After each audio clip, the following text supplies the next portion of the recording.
Hay maya ꯄꯨꯝꯅꯃꯛꯄꯨ ꯑꯩ ꯆꯦꯅꯦꯜꯁꯤꯗ ꯑꯃꯨꯛꯀ ꯇꯔꯥꯝꯅ ꯑꯣꯛꯆꯔꯤ ꯃꯌꯥꯝ ꯉꯁꯤ ꯑꯩꯅ ꯆꯥꯖꯗꯣꯏꯁꯤꯀꯣ ꯁꯤꯅ ꯑꯩꯅ ꯌꯦꯟ ꯃꯀꯟ ꯀꯂꯦꯖꯥ ꯉꯧꯈꯤꯕꯗꯣ ꯆꯥꯅꯤꯡꯉꯥꯗ ꯇꯤꯟ ꯌꯣꯠꯂꯦ ꯌꯦꯟ ꯃꯀꯟ ꯀꯂꯦꯖꯥ ꯉꯧꯈꯤꯕꯗꯨ ꯁꯤꯗ ꯂꯩꯔꯦ ꯑꯗꯒꯤ ꯁꯤꯅ ꯑꯩꯅ ꯏꯔꯣꯟꯈꯤꯕꯗꯨꯅꯦꯕꯀꯣ ꯑꯩꯅ ꯄꯨꯂꯞ ꯄ꯭ꯂꯦꯠ ꯑꯃꯗ ꯂꯣꯏꯅ ꯍꯥꯞꯄꯦ ꯃꯆꯤꯠ ꯃꯆꯤꯠ ꯇꯧꯔꯛꯄ ꯅꯨꯡꯉꯥꯏꯇꯦ ꯑꯗꯨꯒ ꯁꯤꯅ ꯀꯣꯠꯅꯕ ꯈꯔ ꯂꯩꯔꯦ ꯀꯃꯥꯏꯅ ꯑꯗꯨꯗꯤ ꯆꯥꯕ ꯍꯧꯔꯛꯑꯒꯦꯀꯣ ꯃꯌꯥꯝ ꯆꯥꯔꯛꯑꯒꯦ ꯑꯍꯥꯟꯕꯁꯤꯗꯤ ꯃꯌꯥꯝꯗ ꯏꯜꯂꯛꯀꯦ ꯀꯂꯦꯖꯥ ꯑꯣꯏꯅ ꯍꯥꯞꯄꯒ ꯏꯜꯂꯛꯑꯒꯦꯀꯣ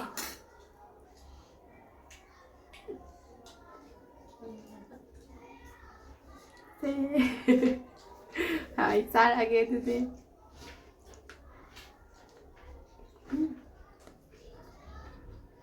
ꯍꯥꯎꯋꯦ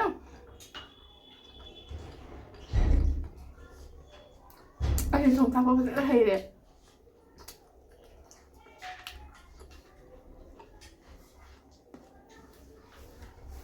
ꯍꯥꯎꯋꯦ ꯍꯥꯏ ꯑꯁꯦꯡꯕꯩꯅꯦ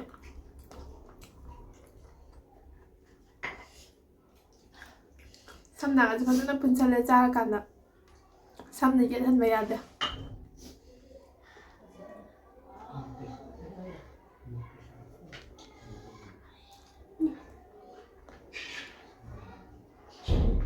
와 ꯉꯥꯏꯔꯣꯡ ꯃꯅꯝꯁꯤꯗ ꯀꯩꯅꯣ 이러면서 하와야 그거 말이야 한게 아니라 하진다면 나 때문에 아이 그만 했다 이런 거 하고 막 하게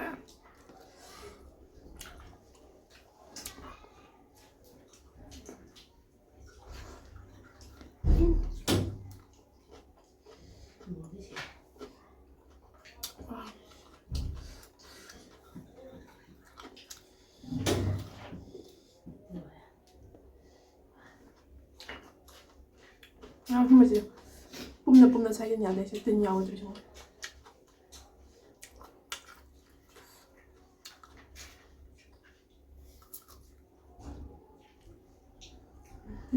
kem tàu đảo.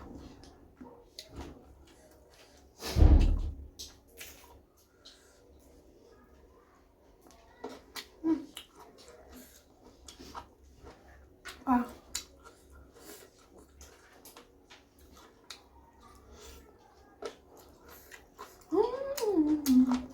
Không.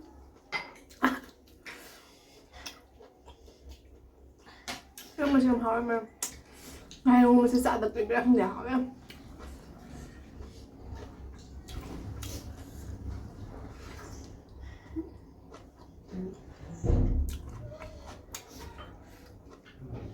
Ví dụ như thế nào?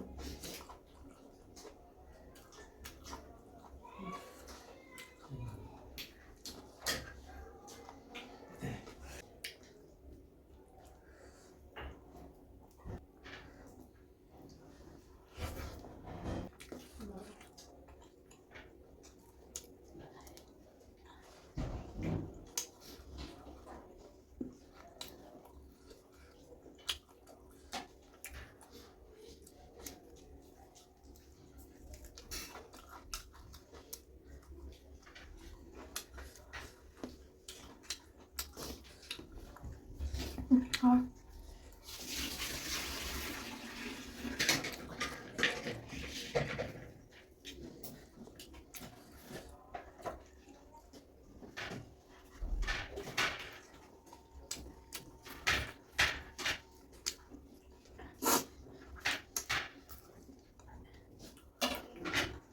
Cái màu sang hơn để một thằng lên đó.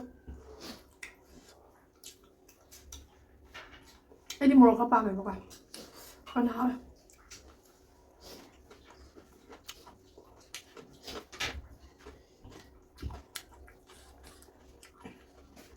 Một tiệm sai các bạn phải bây giờ. Đây. Bây giờ uống mà khai học bên đây bạn. Mà thằng cái. Thì nó uống thằng cái học bên này bạn. Cái tiệm sai à. À. Tôi mua bây giờ một tiệm chập sai này. Miền nào ít xinh nha bạn.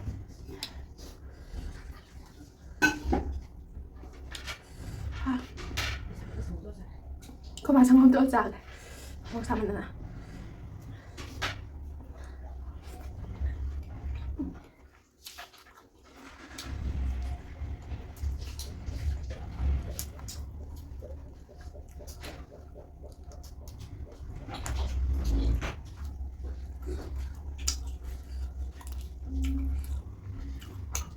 Năm ấy em 밤에 진짜 ngày hôm mà nhận được gì bạn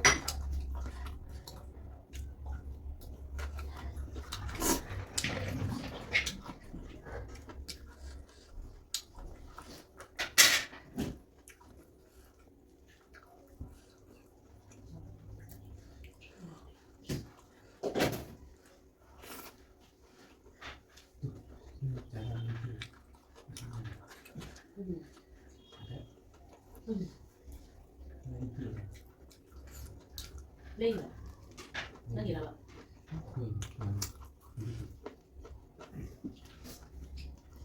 Dạ, nó sao vậy đây vậy? Cái em này rồi.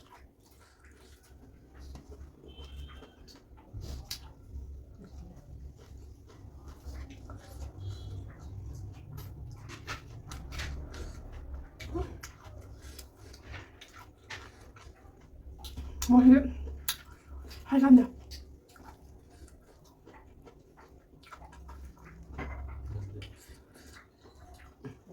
phát sẵn sàng nhà ba bị để ở trái cùng một kìa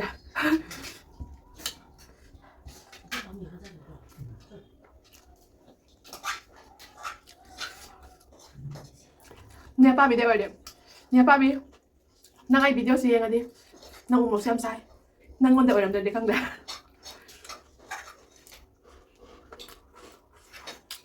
không có lên đâu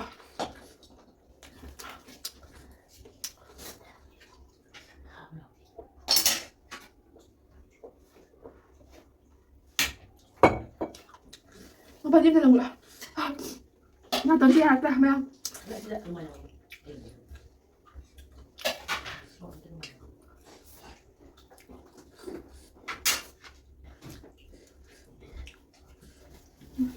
Thank you.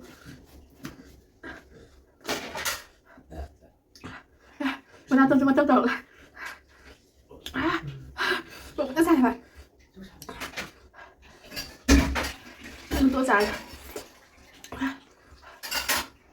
Umutang ka kag na hapay. Iwan mo siya. Say.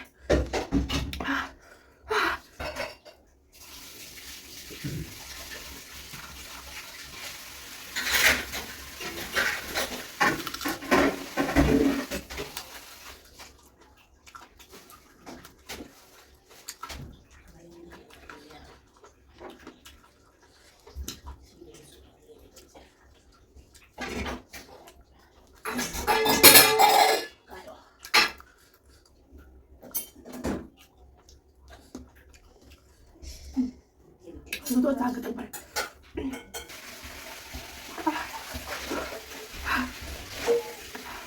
Sakit ah.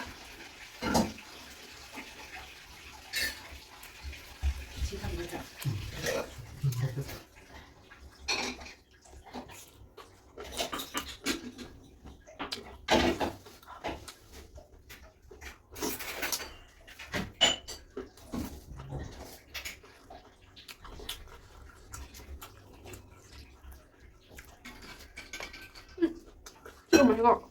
맛있다고 하고. 농알라가 유사다. 짜라와입니다. 어디가 맛있는.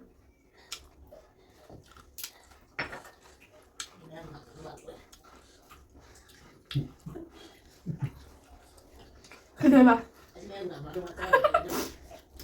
các bạn tôi sẽ có cẩn thận mấy em được ăn hôm nay ăn từ mấy em được ăn mà mắng tôi định mà qua được rồi thấy không biểu trên sai cả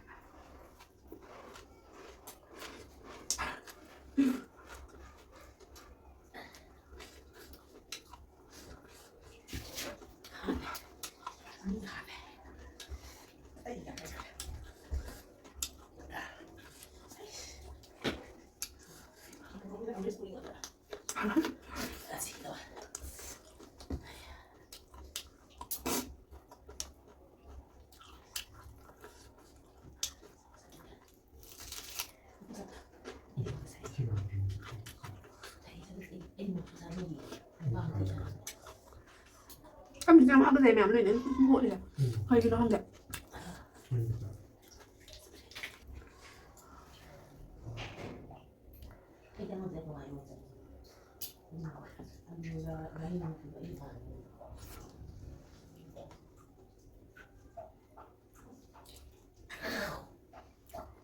좀 이렇게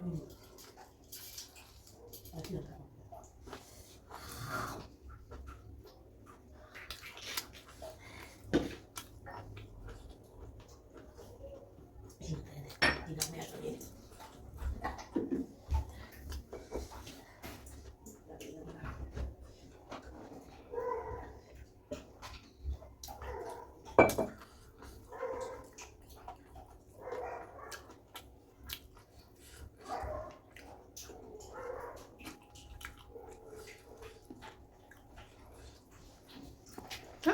Allora dove si sa però? Allora si sa ba? 아도 못이 잘해. 이거 보면 돼. 이런 먼저 잡으려. Allora si sa ba? 이런 먼저 갈 사.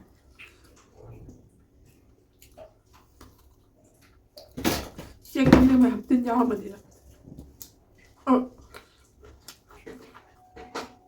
하이드로뽀야 뭐가 그래도 완전히 가면 가비 잡으면 하이드로 잡을 때 비례 때가 하나 바쁘면 쓸 뻔해 막 그냥 알바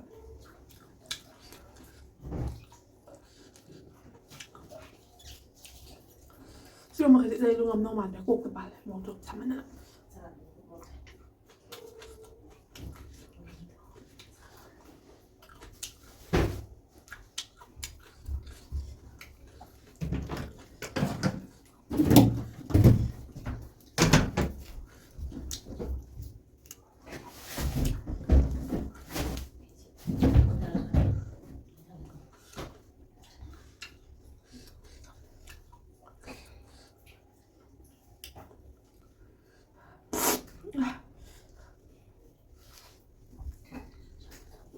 아니 진짜 안 좋아. 이런 거 앞에서 하라 카드 필요 없이 빨리. 그래서 튀기. 그래서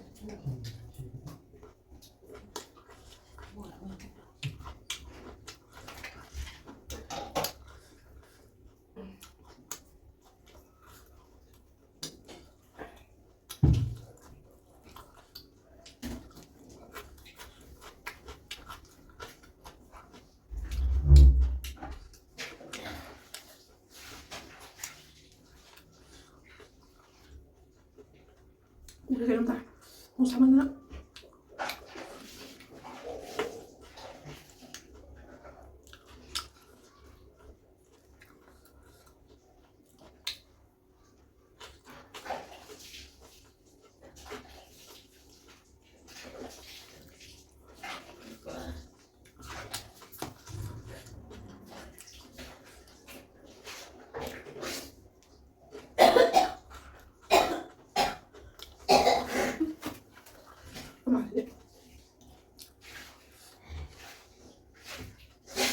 아싸 엄마! 싸싸 똑지 딸이 너